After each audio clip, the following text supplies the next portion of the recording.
Yeah. Let's go. Peace and Black Power. We in here. Peace and Black Power family. I am here in Orlando with my brother Tim in his beautiful shop. Go ahead and introduce yourself, brother. Bushman number one, originated from Nigeria, West Africa, and yes, this is Yoruba man, true and true. True. Yeah. So tell them about your shop and how they can come in and visit and support. If you're in Orlando, this is the I would say the cultural capital of Orlando when it comes to anything that has to do with the continent. Not only do we sell the items from here because it's a gift store, but also we are here to educate, and then we also strive in building a community because our community, if we're able to build our community from inside up, from ground up, it will benefit all of us. So we are into community building as well too. So that is awesome. A true Pan-Africanist. Yes. Pan-Africanist. I have to be. I covered all. Yes. The unofficial African ambassador to the U.S. There you go. Now I have one question I just want to ask you, brother. Okay. In reference to the term that's usually used for Black Americans, African descent people, or African people in America. Yes. The term Akata. Can you give me a clarification on what that term means? You see, you didn't say it right first. Okay. You said Akata. Okay. It's actually Akata. Akata. The Yorubas, all right, which I'm a member of, are very good at giving nicknames. All right. So Akata is a name, and this is going out to my Nigerian brothers out there and sisters. All right. Akata is a name that is given. Is given by virtue of the fact that the African Americans are no nonsense people. They take pride in who they are and they fight for their rights. I mean, me as a Nigerian wouldn't be here if it wasn't for the African Americans fighting for their rights. All right. So for those reasons, they are respected, and because they are respected, and because, like I said before, the Yorubas are very good at nickname giving. All right, they were given the wild one, which is more like the Akata, which is someone that just fights for their right. I'll put it in, and I obviously addressed it beautifully so that I don't step on too many toes out there. That name, like you said before, is not a name that is given to the white folks, but it's given to, and that's the reason, because we are a stronger people that love to fight for themselves. I'll tell you a funny story. An ex-girlfriend of mine was sitting on the table, and these two Nigerian Yoruba men were speaking, and she can hear the word Akata. So while she heard that, and a Nigerian friend had told her what Akata means, all right? Then she looked at them, both of them, and said, are you guys calling me an Akata? Their face just dropped. They couldn't believe that, she knew what Akata is. Right. All right. But like I said, in respect to my Afro-diasporians, especially African Americans, that word simply means the strong ones, the ones that lay low and take nonsense. They just in Ghana they actually have obroni. And obroni is a term that is used for both blacks and whites. Right. You've heard that one? Yes. Yeah, the obroni. So I do have the African Americans that will go, or Afro-diasporians that will go over there and say, look, I am not an obroni. Don't call me an obroni. So we are, I think we all give names. We all give nicknames, and that's where this thing is born out of. So no offense to anyone. We love ourselves. For me, like you just said, I'm a Pan-Africanist. So for me, all you will hear from me is all positive and good vibes. We definitely need that within the diaspora. Yes, sir. I'm a proponent of good vibes, and I won't be here and a lover of our people and a soldier for the community if I don't speak good of all as opposed to holding to one. I believe I am I am Africa first before a Nigerian or anything else. Right, right. Yeah. So give your address out for people who are in Orlando and visiting that could come in and support your shop. If you're in Orlando, there is so much that we do here. Every Monday we have something called the Poetic Mondays, where we do poetry in that beautiful room in there. All right, every Monday.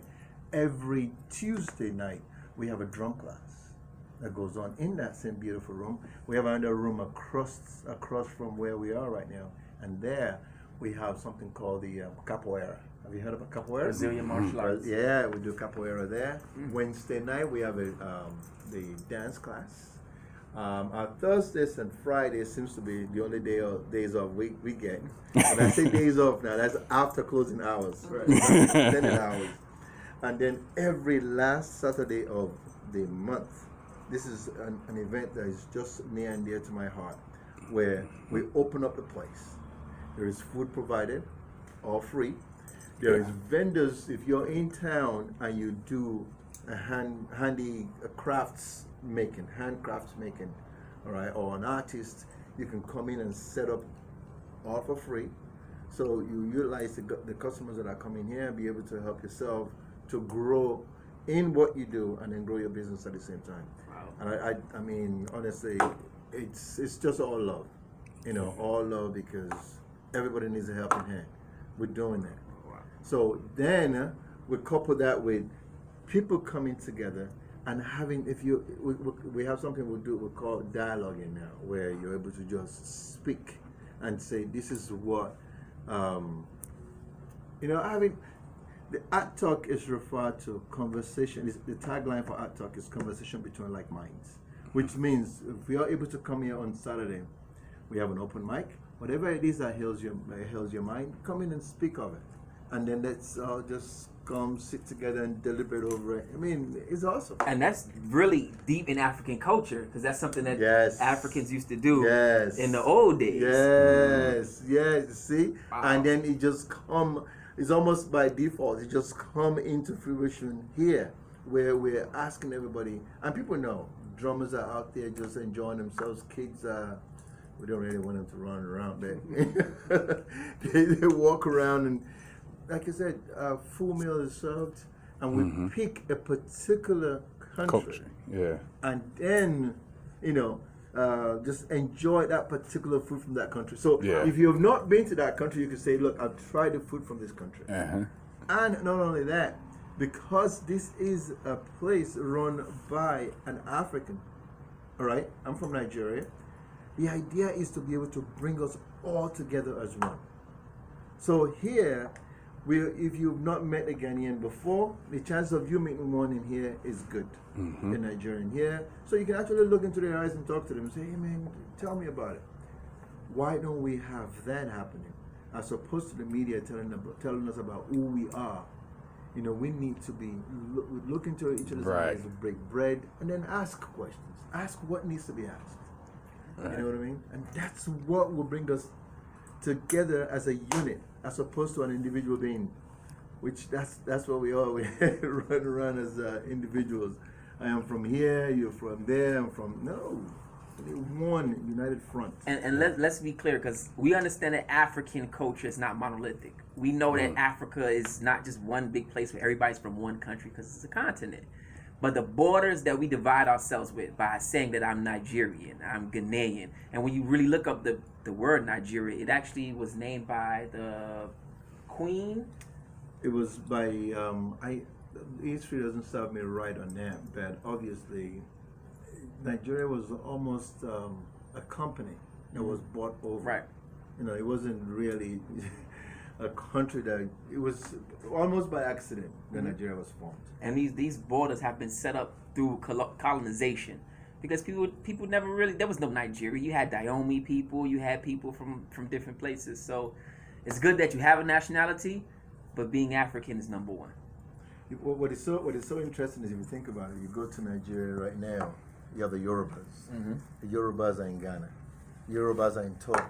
Yorubas are in Dahomey, that you just called right now too. So what happens is, it's almost a migration of people from, say, the Sudan or the Egypt, and as they come down, they deposited themselves in different areas. Mm-hmm. For them, the whole continent is theirs. But the colonials came, part of their own wealth taking. You know, they say, okay, you know, we'll take this area and call it this. So, which means if some of your tribes are in Ghana and some are in Togo, but some moved over to Nigeria, so you're a Yoruba man who is said to be from Nigeria, but also from Togo, also from Ghana, you know, also from so many different areas. Yeah. So it's very defeating. But there's one more thing that we do here that I've been doing for years right now, and that's taking people from here to visit the continent. So right now we're going to Ghana, and I just included Nigeria. So February 2020, we're going to be doing that again, where we're taking people from here to go and visit the continent. I call it a homecoming. Say, it is our home. True. Sankofa. Yeah, Yeah. it is our home. And what a better way to go with someone that knows here and there, so you can better relate Right.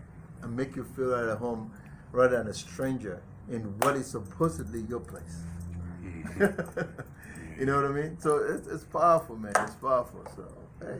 Well, thank you, Brother Tim. I appreciate you for your time. I appreciate you for humbly accepting me in your lovely establishment. When you're in Orlando, please come through and support the Brother Shop. Yes. 3 masks. 3 Mask Inc. Sharing Africa from within. Honestly, Yeah. that tagline is unbelievable. It is. It's from here. It's from home. Within can just be anywhere. Right. And that's what's so powerful about it. So, I mean, I'm All right, so son. blessed to have that. All right, man. I know you're on.